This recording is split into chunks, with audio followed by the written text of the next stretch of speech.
기도해 주시겠습니다.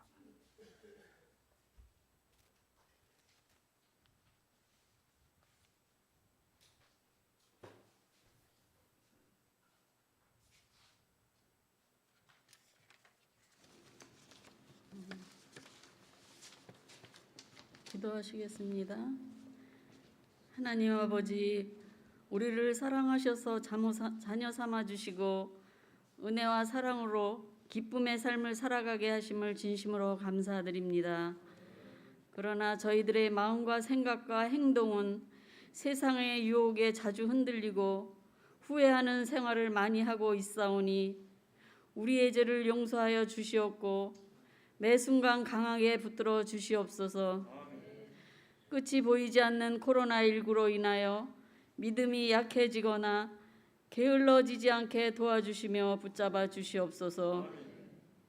환경이 어떠하든 세상으로 돌아가지 않게 항상 말씀을 마음에 품고 기도할 수 있도록 인도하시고 함께하여 주시옵소서. 저희 20속 속도원들을 비롯하여 모든 속도원들이 대면 속회를 못 드리고 있습니다. 하루속히 모든 일상이 제자리로 돌아와 예배와 친교가 다시금 회복되어지기를 원하옵고 기도드립니다.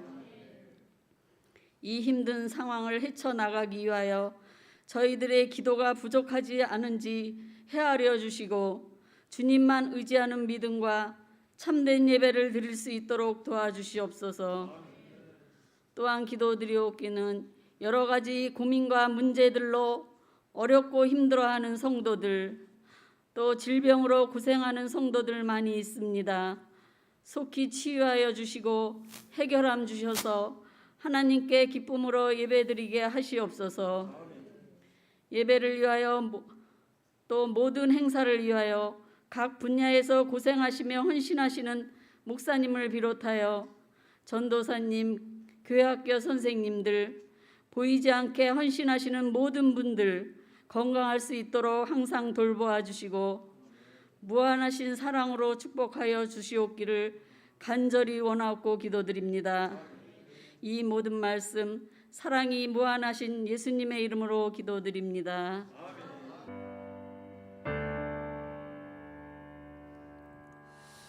오늘 우리가 같이 함께 공부할 말씀 사도행전 2장 37절부터 47절까지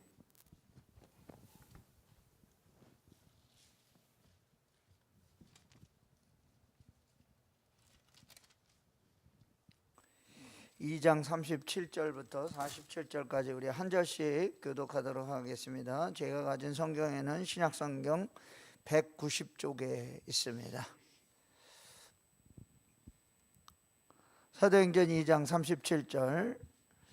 그들이 이 말을 듣고 마음에 찔려 베드로와 다른 사도들에게 물어 이르되 형제들아 우리가 어찌할꼬 하거늘 베드로가 이르되 너희가 회개하여 각각 예수 그리스도의 이름으로 세례를 받고 죄 사함을 받으라. 그리하면 성령의 선물을 받으리니 이 약속은 너희와 너희 자녀와 모든 먼데 사람 곧 주 우리 하나님이 얼마든지 부르시는 자들에게 하신 것이라 하고 또 여러 말로 확증하며 권하여 이르되 너희가 이 패역한 세대에서 구원을 받으라 하니 그 말을 받은 사람들은 세례를 받음에 이날에 신도의 수가 3,000이나 더하더라. 그들이 사도의 가르침을 받아 서로 교제하고 떡을 떼며 오로지 기도하기를 힘쓰니라. 사람마다 두려워하는데 사도들로 말미암아 기사와 표적이 많이 나타나니 믿는 사람이 다 함께 있어 모든 물건을 서로 통용하고 또 재산과 소유를 팔아 각 사람의 필요를 따라 나눠주며 날마다 마음을 같이하여 성전에 모이기를 힘쓰고 집에서 떡을 떼며 기쁨과 순전한 마음으로 음식을 먹고 다 같이 읽겠습니다. 하나님을 찬미하며 또 온 백성에게 칭송을 받으니 주께서 구원받는 사람을 날마다 더하게 하시니라. 아멘. 47절 말씀까지 함께 읽겠습니다. 우리 20속 속도원들 찬양하여 주시겠습니다.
조선 밑에랬다 빛나는 새벽 이 땅 위에 비길 곳이 없구나 영원히 세상 고락고 함께 지나여 주시고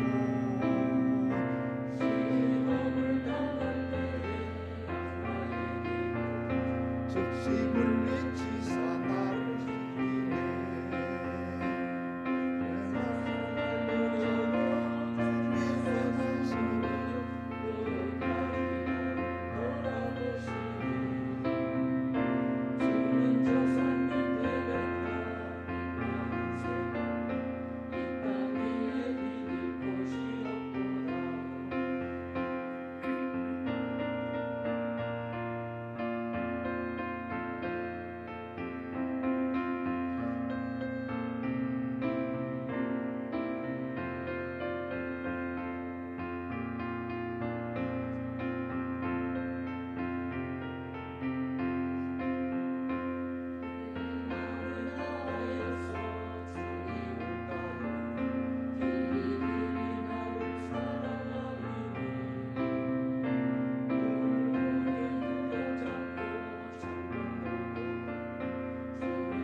오늘은 사도행전 2장 후반부 37절부터 47절까지 있는 말씀을 가지고 우리가 함께 공부하고자 하는데요.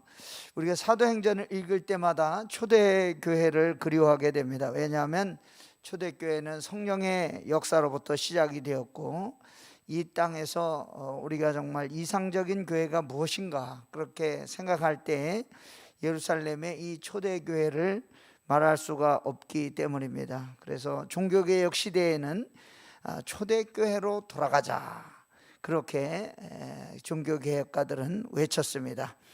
교회사 속에 일어났던 수많은 개혁운동과 부흥운동들도 교회의 참된 모습이 뭐냐, 이 오순절 성령 강림 이후에 세워진 순수하고 깨끗한 이 교회라고 믿고 초대교회를 그 모델로 바라보게 하였습니다. 우리 한국교회도 옛날과 같은 그런 모습이 점점 사라지고 예전과 같은 그러한 신앙으로 살아가지 못하는 것을 우리가 안타깝게 생각하고 있습니다. 교회마다 분쟁과 갈등이 없는 교회가 없고 영혼 구원보다는 교회 성장의 목표를 하고 세상이 추구하는 마케팅 그리고 세속적인 방법이 동원되어서 수단과 방법을 가리지 아니하고 교회 부흥, 교인 수 늘리기에 집중하고 있는 현실입니다. 또 우리 성도들의 신앙생활도 가능하면 어떻게 하면 좀 편안하게 신앙생활 할까, 그래서 예전과 같이 온몸을 들여서 헌신하시는 그런 분들이 점점 줄어가고 있고, 또 뜨겁게 기도하던 그 기도의 불도 점점 희미해져 가고 있습니다. 또 코로나 이 팬데믹 상황이 오래 길어지면서 우리가 점점 더 신앙이 약해지는 것은 아닌지 하는 생각을 하게 됩니다. 이런 상황을 살펴보면서 우리는 어떻게 신앙생활해야 될 것인가, 이 사도행전을 통해서 우리가 함께 생각해 보고자 합니다. 2장에서 이 초대교회는 어떤 특징을 가지고 있는 교회였을까요? 첫째는 초대교회는 말씀과 성령을 통해서 성도의 삶이 변화되는 역사가 있었던 그런 교회였습니다. 우리가 이미 몇 번에 걸쳐서 초대교회의 예루살렘 교회를 살펴본 것과 마찬가지로 오순절날 성령 강림의 결과로 세워지기 시작한 교회였습니다. 이 성령 강림은 누구에 의해서 약속된 것입니까? 바로 부활 승천하신 주님의 약속에 의해서 된 것이고, 성령께서는 우리 주님이 보내주신 거룩한 영이었습니다. 교회는 그러면 어떻게 시작된 것입니까? 주님의 죽으심과 부활로 말미암아서 다시 세워주신 성령의 교회, 그렇게 생각해 볼 수가 있습니다. 그래서 이 교회의 주인은 누구신가? 교회의 머리는 예수 그리스도시고, 교회는 그리스도의 몸이고, 우리 성도들은 그 몸에 붙어 있는 지체라고 생각해 볼 수가 있습니다. 성령 운동의 시작은 어떻게 시작됐을까? 오늘 2장의 말씀을 좀 자세히 살펴보면 말씀 선포하는 일에서 시작된 것을 알 수가 있습니다. 특별히 베드로가 나서서 설교할 때 그 일이 구체적으로 일어나게 되었고, 베드로의 설교를 통해서 회개하는 운동이 일어나게 되었습니다. 오늘 말씀에도 보니까 베드로가 나가서 설교할 때 3,000명이나 되는 사람들이 설교를 듣고 회개하는 역사가 일어나게 되었다고 말씀하고 있습니다. 그렇다면 이 교회 부흥 운동의 공식은 무엇인가? 성령의 충만을 받고 회개하고 그리고 돌아서는 역사가 교회의 부흥의 역사인데, 인위적인 방법으로 되는 것이 아니고 말씀이 우리와 함께 더불어 역사할 때 부흥의 역사가 일어나게 된다는 것입니다. 오늘 저와 여러분도 이 읽은 말씀을 생각하면서 교회는 베드로나 바울이나 다른 제자들이 세운 것이 아니고 주님 자신이 성령을 우리에게 보내어 주셔서 우리를 통해서 역사하셨다고 하는 것을 우리가 알 수가 있습니다. 사도행전 2장에서 가장 극적이고 놀라운 사건은 성령 충만한 역사입니다. 거기 모인 많은 사람들이 성령 충만한 다음에 방언의 은사를 체험하게 되었고, 또 이 베드로의 불과 같은 설교를 통해서 모였던 사람들이 마음에 찔려 말씀을 듣고 회개하는 운동이 일어나게 된 것입니다. 1903년 우리 한국교회도 부흥의 큰 불길이 타오르게 되었는데, 1903년 하디 선교사님 원산에 있는 한 조그만 교회에서 함께 모여서 자기 죄를 고백하고 자기 선교 사역에 대한 실패를 스스로 인정하고 회개할 때, 그때 놀라운 역사가 일어나서 원산에서 시작된 그 성령의 불길이 평양으로 옮겨가서 1907년에 대각성 운동이 우리 한국교회에서 일어나게 된 것입니다. 이 놀라운 운동은 말씀을 듣고 회개한 사람들이 그 후에 어떻게 되었나 하는 데서 시작되게 되었는데, 회개한 뒤에는 놀라운 일이 생기게 되었는데, 예수님을 자기들의 구조로 영접하고 삶을 변화시키기 시작했다고 하는 것입니다. 저와 여러분이 요즘도 이 초대교회 오순절날 있었던 이런 성령의 사건과 현상만을 체험하려고 하는 그런 흔적들이 아직도 많이 남아있는데, 은사를 받는 것보다 더 중요한 것이 무엇인가? 성령 받은 뒤에는 삶이 변화되는 역사가 일어나는 것이 더 중요하다는 것입니다. 제일 먼저 신앙생활의 우선순위, 삶을 변화시키는 것은 그러면 어떻게 해야 될까요? 자기 가치관에 변화가 있어야 삶이 변화하게 된다고 하는 것입니다. 복음을 알지 못했을 때, 말씀을 잘 깨닫지 못했을 때는 나 중심, 세상 중심, 물질 중심의 삶을 살아왔다고 하면, 성령 충만함 받고 예수님을 내 인생의 구주로 모시고 난 뒤에는 삶의 방법을 하나님 중심, 세계관으로 내 인생과 삶의 방법을 바꿔야 된다는 것입니다. 그래서 이 복음의 세계를 보는 눈이 열려질 때 우리 삶의 가치관이 변하는 것이지, 내 마음대로 그 삶의 가치관을 변화시킬 수가 없다고 하는 것입니다. 바른 믿음을 가지려고 하면 생각뿐만 아니고 취미와 습관도 변화시켜야 되는데 세상에 좋은 취미와 습관들이 얼마나 많습니까? 성령 충만함을 받은 뒤에는 이런 과거의 습관들을 과감하게 바꾸는 것이 삶을 변화시키는 한 가지 방법이라고 하는 것입니다. 그래서 우리가 예수 믿는 다음에는 내 삶에 변화가 있어질 때 그것이 성령의 충만한 신앙의 열매를 맺게 되는 원인이 된다는 것입니다. 그래서 우리가 아무런 변화가 일어나지 아니하고 늘 제자리 걸음에 머물러 있다고 하면 우리가 성령의 충만을 받은 후에는 과거를 정리하고 새로운 삶으로 우리의 삶의 방향을 옮겨야 된다는 것을 오늘 말씀은 우리에게 가르쳐 주고 있습니다. 37절과 39절 말씀, 그들이 이 말을 듣고 마음에 찔려 베드로와 다른 사도들에게 물어 이르되 형제들아 우리가 어찌할꼬 하거늘 베드로가 이르되 너희가 회개하여 각각 예수 그리스도의 이름으로 세례를 받고 죄 사함을 받으라. 그리하면 성령을 선물로 받으리니 이 약속은 너희와 너희 자녀와 모든 먼데 사람 곧 주 우리 하나님이 얼마든지 부르시는 자들에게 하신 것이라. 삶의 변화가 없이 말씀만 듣기만 하고 순종하지 않는 것은 사람들로 하여금 새로운 세계, 곧 성령의 세계를 바라보지 못하게 하는 원인이 되는 것입니다. 그래서 오늘 저와 여러분이 이 교회를 유익하게 하고 하나님의 교회를 기쁘게 하고 하나님께 영광 올려드리는 좋은 교회가 되려고 하면 성령을 따라서 내 삶이 변화되는 역사가 일어나도록 살아가야 될 줄로 믿습니다. 삶을 변화시키려는 몸부림, 그리고 회개의 소리가 있을 때 생명력 있는 교회가 될 줄로 믿습니다. 두 번째는 초대교회는 말씀의 가르침을 잘 받고 변화되는 역사가 일어나는 교회였습니다.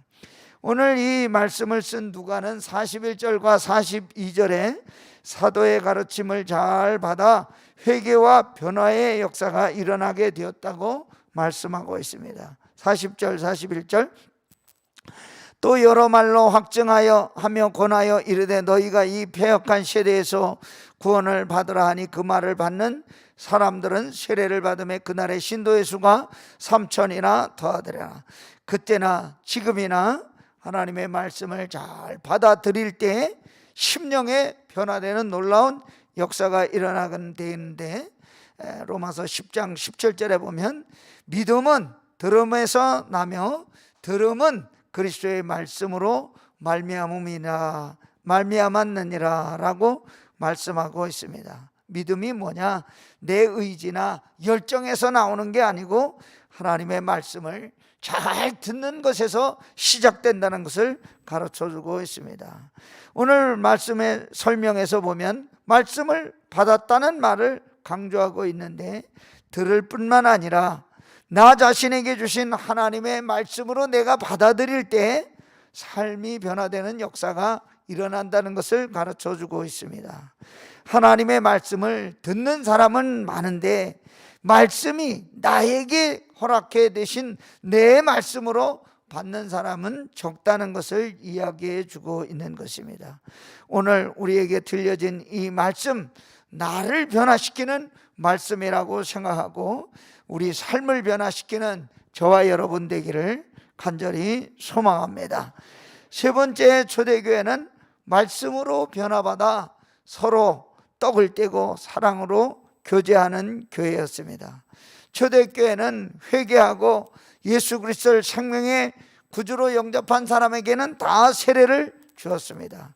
세례라고 하는 예식을 통해서 구원을 확증하는 것이 아니죠. 누구에게 세례를 베풀었다고 하였습니까? 자기 자신을 죄인으로 인식하고 구주로 영접하고 입으로 신한 사람, 입으로 고백한 사람에게 세례를 베풀었다고 하였습니다. 세례를 받는다는 뜻은 무엇입니까? 겸손하게 하나님 앞에 엎드린다는 뜻입니다. 교회는 말씀이 선포될 뿐만 아니라 이렇게 성령의 역사를 통해서 나 자신을 겸손하게 깨닫고 삶을 통해서 변화되는 역사를 경험하는 그러한 교회가 되어야 된다는 것을 가르쳐 주고 있습니다. 초대교회는 주님의 명령을 따라 예수 그리스도의 죽으심, 십자가에 죽으시고 피 흘리시고 그리고 부활 승천한 것을 기념하기 위해서 떡과 잔을 나누는 성만찬을 모일 때마다 행했습니다. 저희들도 한 달에 한 번 정도 매월 첫 번째 주일에 성만찬 예식을 행하는데 이 초대교회는 모일 때마다 그렇게 했다. 사도행전 2장 42절 그들이 사도의 가르침을 받아 서로 교제하고 떡을 떼며 오로지 기도하기를 힘쓰니라. 잔이란 말은 없지만 떡이란 말 속에 그 뜻이 다 들어 있습니다. 우리가 한 달에 한 번 성만찬을 시행하는 것은 바로 이 주님의 말씀대로 기억하고 죽으심을 기억하고 또 부활하신 예수님을 우리의 삶에 체험하려는 그러한 표시입니다. 성만찬 외에도 초대교회는 애찬을 나누었다 했습니다. 애찬을 나누어 먹음으로 그리스도 안에서 서로 형제와 자매가 된 것을 확인하고 하나로 묶어주는 끈이 생기는 것을 확인했다. 그것을 우리가 코이노니아, 펠로우십, 교제라고 하는데 우리가 얼굴을 서로 알고 지내는 것을 교제라고 하지 않습니다. 이름을 알고 지내는 것을 교제라고 말하지 않습니다. 교제라고 하는 것은 자기를 이렇게 오픈하고 서로가 서로를 걱정해주고 위로해주고 격려해주고 기도의 도움을 요청할 수 있는 것을 교제라고 말할 수가 있는 것입니다. 오늘 이 말씀의 저자인 누가는 서로 교제하며 라는 말을 강조하고 있는데 교제라고 하는 것은 무엇을 의미합니까? 한쪽에서 일방적으로 하는 것이 교제입니까? 아닙니다. 서로가 서로를 알아주는 것을 교제라고 말합니다. 서로가 서로를 받아들이고 서로를 이해하고 그리스도 안에서 형제와 자매의 그러한 것을 깨닫고 사랑을 나누는 것을 우리가 교제라고 말할 수가 있습니다. 저와 여러분은 피를 나눈 혈육의 형제는 아니지만 그것보다 더 끈끈한 예수 그리스도의 피로서 형제와 자매가 된 줄로 믿습니다. 자라난 환경도 다르고 직장도 다르고 만난 적도 없던 사람들인데 우리가 예수 피 때문에 이곳에 모여서 믿음으로 하나가 된 줄로 믿습니다. 지금 사회는 점점 더 개인주의가 강조되는 경향이 있습니다. 개인주의가 심해지면 심해질수록 신앙도 어떻게 됩니까? 자기 중심적인 신앙으로 흐르게 됩니다. 이 자기 중심적인 신앙은 매우 위험한데 어떻게 될지 모르기 때문입니다. 우리는 교회 안에서 서로 위로하고 격려하면서 말 그대로 혼연일체, 생각이나 행동이나 의지가 완전히 하나가 되는, 누구 안에서 하나가 되는 것입니까? 그리스도 안에서 하나가 되는 그런 교회가 되어야 할 줄로 믿습니다. 마지막으로 초대교회는 서로 나누어 가지고 기도하기를 힘쓰는 교회였습니다. 44절과 47절 말씀, 믿는 사람이 다 함께 있어 모든 물건을 서로 통용하고 또 재산과 소유를 팔아 각 사람의 필요를 따라 나눠주며 날마다 마음을 같이하여 성전에 모이기를 힘쓰고 집에서 떡을 떼며 기쁨과 순전한 마음으로 음식을 먹고 하나님을 찬미하며 또 온 백성에게 칭송을 받으니 주께서 구원받는 사람을 날마다 더하게 하시니라. 이상적인 교회가 뭘까요? 나눔이 있는 교회라고 하는 뜻입니다. 초대교회는 있는 사람이나 없는 사람이나 서로 유무상통할 만큼 나눔이 활발한 교회였다고 하는, 그렇다고 공산주의와 같은 그런 교회가 되었다는 것이 아니죠. 사유재산을 인정하면서도 그리스도로부터 받은 구원을 감사해서 자발적으로 서로 나누어 가진 일을 생활화했다는 것을 말합니다. 저와 여러분도 이 시대에 그리스도의 교회가 진정한 그리스도의 교회가 되기 위해서는 우리 주변에 있는 지역사회를 위해서 그리고 우리 옆에 있는 교회들을 위해서 스스로 나누는 것을 무엇을 할 것인가 고민하는 교회가 될 때 우리 교회가 진정한 이 시대에 나눔이 있는 교회가 될 줄로 믿습니다. 또 초대교회는 말씀과 성령이 충만한 교회였습니다. 기도에 힘쓰는 교회였습니다. 기도 운동이 있을 때 교회가 새 힘을 얻게 됩니다. 옛날이나 지금이나 기도하는 교회가 힘이 있는 교회가 되는 줄로 믿습니다. 그래야 살아있는 교회는 이 기도를 통해서 열매 맺고 그리고 행동하는 교회가 되는 것입니다. 교회는 그래서 모이기를 잘하는 교회가 살아있는 교회인 줄 믿습니다. 마지막 때에 유행하는 현상 가운데 하나가 모이기를 피한다, 이렇게 성경은 우리에게 경고하고 있습니다. 모이기를 피하는 어떤 사람들과 같이 하지 말고 라고 권면하고 있는데, 오늘 누가복음 사도행전은 2장 46절에 날마다 마음을 같이하여 성전에 모이기를 힘썼다고 말하고 있습니다. 모이는 것은 자동으로 되는 게 아니죠. 어떻게 해야 모일 수가 있습니까? 마음을 같이하고 힘을 모아야 한다는 것을 오늘 말씀이 분명하게 이야기해 주고 있습니다. 아무나 모이는 게 아니고 마음을 같이 해야 모일 수가 있다는 것입니다. 우리 삶의 우선권을 모이는 것에 마음을 두지 않으면 모일 수가 없는 것입니다. 성전에 모이는 일은 그럼 누가 할 수 있는 것입니까? 성령의 역사가 있을 때 모일 수가 있는 것입니다. 성령의 역사가 없는데 어떻게 우리가 모여질 수가 있겠습니까? 성전에 모이기를 힘쓰려고 하면 악한 마귀가 어떻게 하겠습니까? 우리를 모이지 못하게 자꾸 문제를 생깁니다. 주일마다 일거리를 만들어주고 먹을 일을 만들어주고 친구에게서 전화 오고 문제가 생기도록 하는데, 우리는 함께 모여 찬송하고 함께 모여 기도하고 모이기에 힘쓰는 교회가 될 때에 이 교회가 진정한 그리스도의 교회가 될 줄로 믿습니다. 찬송은 사람 잘 들으라고 하는 것입니까? 아닙니다. 하나님께 영광을 돌리고 우리 영혼이 하나님께 노래로 찬송으로 영광 돌리는 것인 줄 믿습니다. 중심을 보시는 하나님께 참 마음으로 영광과 감사와 존귀를 드리는 마음으로 열심히 부를 때, 그렇게 모이고 기도하고 찬송할 때 하나님께서 모든 사람에게 칭찬 듣는 교회로 만들어 주실 줄 믿습니다. 47절 말씀, 하나님을 찬미하며 또 온 백성에게 칭송을 받으니 주께서 구원받는 사람을 날마다 더하게 하시니라. 우리가 입으로 전도하는 것도 중요하지만 삶으로 복음 전도가 되도록 우리 교회에 주시는 말씀이 나에게 주시는 말씀으로 받고 우리 교회와 성도들이 이 시대의 사명을 잘 감당하는 저와 여러분 되시기를 주의 이름으로 축원합니다. 할렐루야. 참 좋으신 하나님 아버지, 사도행전 2장 37절부터 47절에 있는 말씀을 통해서 저희들이 이 시대에 어떻게 해야 되는지를 가르쳐 주시니 감사를 드립니다. 저희들이 진정으로 하나님을 기쁘시게 해드리는 성도들이 되게 하여 주시고 변화를 체험하는 성도들 될 수 있도록 주여 성령을 물붓듯 부어 주시옵소서. 모이기를 피하지 않도록 우리 마음에 성령의 감동을 주시고 뜨겁게 기도하는 우두교회 될 수 있도록 주여 은혜를 더하여 주옵소서. 예수님의 이름으로 감사하며 기도하옵나이다.